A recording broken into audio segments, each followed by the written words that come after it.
আসসালামু আলাইকুম ওয়া রাহমাতুল্লাহি ওয়া বারাকাতুহু। সম্মানিত ভাই বোন, সূরা লাহাব থেকে আমরা তিলাওয়াত শেখার চেষ্টা করে যাচ্ছি। আমরা আজকে তৃতীয় আয়াত থেকে শেষ পর্যন্ত ইনশাআল্লাহ তিলাওয়াত শেখার বিষয়টা আরও বেশি আত্মস্থ করার চেষ্টা করব। গত 2 এপিসোডে আমরা যা উপস্থাপন দেখেছি, আজকে একটু ব্যতিক্রম। আজকে কিন্তু আপনারা নিজেরাই জের জবর পেশ জজম তাসদিদ দিয়ে তৈরি করবেন। অ্যাটলিস্ট আমি প্রথমে বলবো, আপনি মনোযোগী হবেন আর দেখবেন কিভাবে তৈরি হয়। বলতে বলতে কিন্তু তৃতীয় আয়াত চলে এসেছে অলরেডি। এই যে এখানে আমরা দেখতে পাচ্ছি স আছে, ইয়া আছে, ইয়ার ই, তারপর সদ, তারপর লাম। এখন আমি প্রথম সটাকে সা বানাতে চাই, কি করতে হবে? ওস্তাদ জি, জবর দেব। এরপরে ইয়ার উপর একটা জবর দেন, মিলে কি হলো? সা ইয়া। তারপর আমি বানাতে চাই সায়াস, সায়াস। ও, বুঝতে পেরেছি ওস্তাদ জি, এটা সদের উপরে একটা জজম দিয়ে দেব, কারণ সদ আপনি মানে সা সি সু ইত্যাদি কিছুই বলছেন না যেহেতু, অতএব এটাকে একক রেখে দেব। তাহলে হয়ে গেল সায়াস, একটু জজম দিয়ে দিই। লকে আমি বানাতে চাই লা। ওহ, খাড়া জবর দেব, কারণ একালিপ টানার জন্য খাড়া জবর দিতে হবে। শুধু জবর, জের জবর পেশ হরকত, হরকতের উচ্চারণ তাড়াতাড়ি করতে হয়। আর যেহেতু এখানে খাড়া জবর দিয়েছি, একালিপ টান হয়ে গেল সায়াস লা। আমি বানাতে চাই না, অন্য আছে আকার দেব না।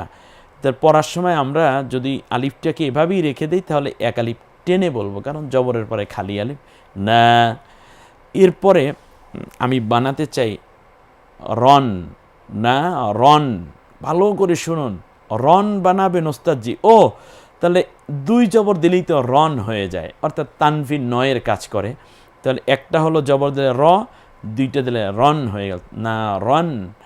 তারপরে জালটাকে আমি জা বানাতে চাই, ওস্তাদজি জবর দেব, জা, না রং জা, জালটা নরম জা।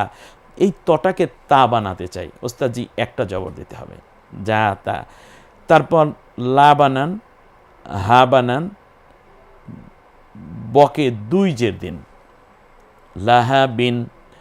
তাহলে হতো, যদি আমরা এখানে থামি তাহলে লাহাব হবে সায়াসলা নারান যাতা লাহাব। বাস, লাহাব, এই বাটা কলকলা হবে। ওয়ার উপর তাসদিদ আছে, জবর দিলে ওই তাসদিদ বাদে শুধু ওয়া বলেন, ওয়া। এরপরে আলিফে কিছু নাই, আমি বানাতে চাই অম। ওহ হো, ওস্তাদজি বুঝতে পেরেছি। অম বানাতে হলে মিমের উপরে আমার একটা জজম দিতে হবে, হয়ে যাবে ওয়া, আর হলো ম, মিলে হলে অম। রকে আকার দিয়ে রা, তাহলে ওই যে খ স দ ত জ গইন কফ র, এই 8 অক্ষরের জবর হলেও আকার উচ্চারিত হয় না, একক হয়ে যায়। অম র, জবরটা দিয়ে দিন, অম র। এরপরে আ বানান, ও আলিফে জবর দেব, তকে তু বানান, হকে হু বানান, অমরাতুহু। এরপরে হলো হা বানান, জবর দিলে হা হয়ে যাবে। আমি খুব ঠান্ডা মাথায় এখানে একেবারেই 100তে 100 মনোযোগ চাই আমি আপনাদের। আমি বানাতে চাই হাম্মা, হাম্মা। ওস্তাদজি মিমের উপর তাসদিদ দেব। দেখুন, আপনার প্রাপ্তিটা আপনি দেখুন, সেটা হচ্ছে এখানে লেখা ছিল না, আপনি এখন লিখছেন। আর এখন আপনি অলরেডি কাঙ্ক্ষিত হরকত দিয়ে জের জবর পেশ জজম তাসদিদ দিয়ে হরফ বানাতে পারছেন। আর কোরআনের মধ্যে সব বানানো আছে, শুধু পড়ে যাবেন। তাহলে এই কঠিন কাজটি আপনি করে যাচ্ছেন। আর কোরআন পড়া তো আপনার যে কোনো পৃষ্ঠা খুলবেন, পড়া শুরু করে দিবেন ইনশাআল্লাহ। এরপরে আমরা গোটা কোরআন কি ইনশাআল্লাহ আপনাদের সামনে গ্রাজুয়ালি উপস্থাপন করার চেষ্টা করব, এভাবে পরিকল্পিতভাবে এবং ঠান্ডা মাথায় আস্তে আস্তে করে একটু একটু করে ইনশাআল্লাহ। তাহলে হাম্মা কেমনে হলো? হকে আকার দিয়ে হা, এরপর শুধু একবার বলবো ম, হ্যাম, মকে আবার জবর মা, অর্থাৎ মটা এখানে দুইবার উচ্চারিত হবে। একবার হার সাথে মিলে, অর্থাৎ পূর্বের অক্ষরের সাথে মিলে একবার, হ্যাম একক, আর মকে আবার আকার আছে যেহেতু, এই জন্য হবে মা, হ্যাম্মা। যদি যেহেতু জবরের পরে খালি এলিফ আছে, যেন এক আলিফ টেনে বলি, হ্যাম্মা। লকে আকার দেন লা, তকে আকার দেন তা, লা তা। কিন্তু কথা আছে, আমি চাই লা তাল বানাতে। খুব ভালো করে বুঝুন ছোট্ট সোনা বন্ধুরা, সোনামণিরা, তোমরাও ভালো করে। ওরা কিন্তু খুবই বেশি এক্সপার্ট এবং এত বেশি আলহামদুলিল্লাহ পড়ার প্রতি মনোযোগী যে ওরা বড়র আগে করে ফেলে কাজটা। আমি আমার ক্লাস নেয়া থেকে যে অভিজ্ঞতা এবং আমি যা দেখেছি, আমি বানাতে চাই লা তা, তারপরে আমি তাল বানাতে চাই। কি করতে হবে? ওস্তাদজি পরে তো ল আছে, এটার উপর জজম দিলেই তো তাল হয়ে গেল। লা তাল, হকে আকার দেন হা, এরপরে ত, ত রাখতে চাই, বাজিম দাল ত কফ। ও ওস্তাদ, যে মুস্তালিয়ার হরফ এগুলো আপনি বলেছেন জবর দিলে ওই একক উচ্চারিত হয়ে যায়, তাহলে তর উপর একটা জবর দেই, হা ত, তারপর বর নিচে জের দিন, হা ত বি। যদি থামি তাহলে হা তব। অমরাতুহু হাম্মালাতাল হাতাব। চমৎকার, আপনিও পড়ুন কয়েকবার, দেখবেন এত ভালো লাগবে। কোরআন মানুষের হৃদয়কে আলোকিত করে, আলোড়িত করে। কোরআন যাকে টানে না সে তো হতভাগা। আপনি বারবার তিলাওয়াত করুন, দেখবেন সুন্দর হবে। শেষ আয়াতটি আমরা এবার পড়ি, স্ক্রিনে অলরেডি চলে এসেছে চমৎকার করে। আমি বানাতে চাই ফি, ওস্তাদ জের দেব, কিন্তু আমি যদি বলি বানাতে চাই ফি, ওস্তাদজি কোনো ব্যাপার না, কারণ জেরের পরে ইয়াটাকে জজম বানিয়ে দেই, তাহলেই একালিপ টান হয়ে গেল ফি।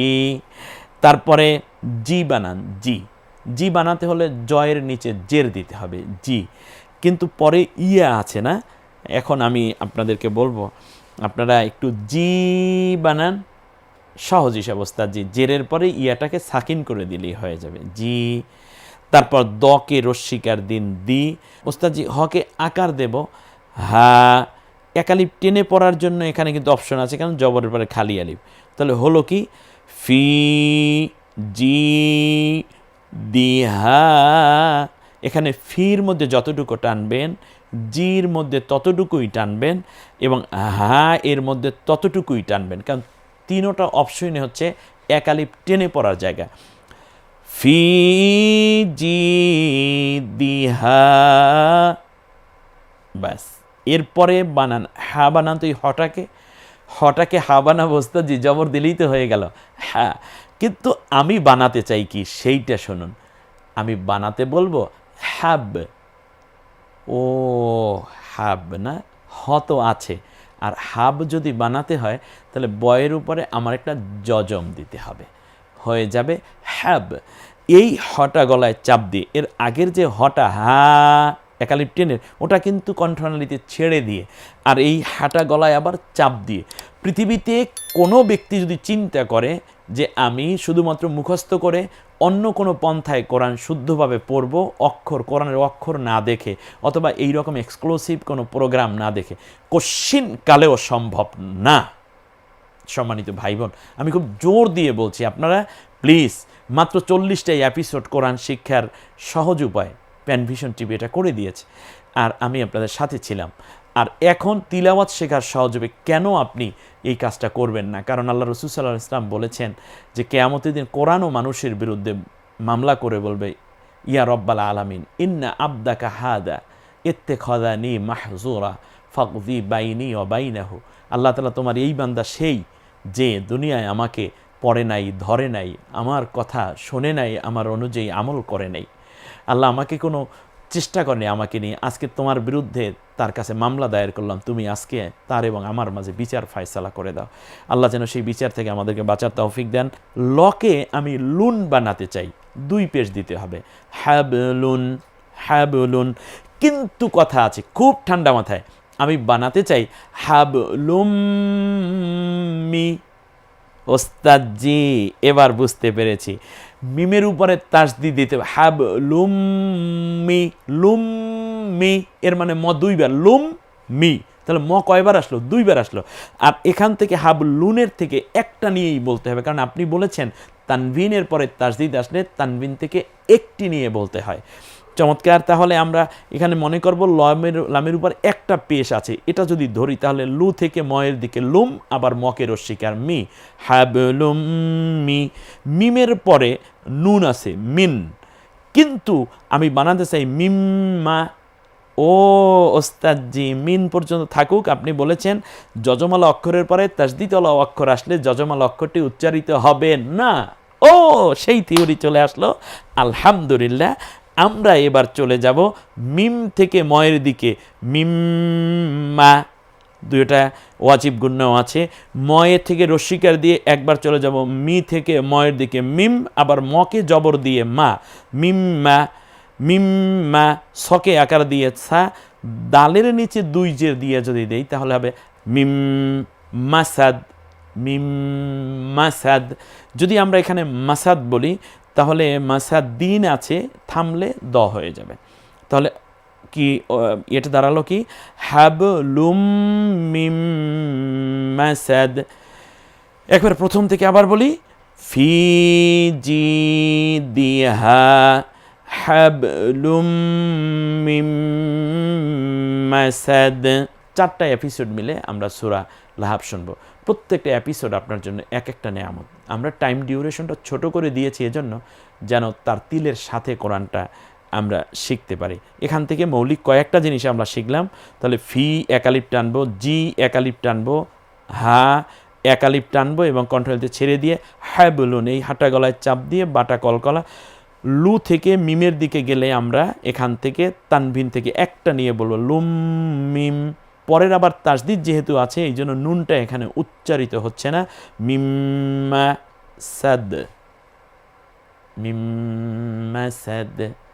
আগামী এপিসোড আপনাদের জন্য আবার উপস্থাপিত হবে। আবার বেশি বেশি করে এই পড়াগুলোকে ধারণ করুন। আর এখান থেকে গিয়ে আপনি সরাসরি কোরআনের যে কোনো এক পৃষ্ঠা খুলে তিলাওয়াত শুরু করে দিন, দেখবেন আপনি পাচ্ছেন। আর আমাদের লাইভ প্রোগ্রাম আমরা খুব অচিরেই শুরু করব ইনশাআল্লাহ প্যান ভিশন টিভি দেবে। তখন যেখানে যেখানে পারেন না মার্ক করে রাখবেন, আমরা ইনশাআল্লাহ দেখানো এবং সেটা সুন্দর করে বোঝানোর চেষ্টা করব। আবারও সেই কথা, থাকুন কোরআনের সাথে, চলুন নাজাতের পথে। আসসালামু আলাইকুম ওয়া রাহমাতুল্লাহি ওয়া বারাকাতুহু।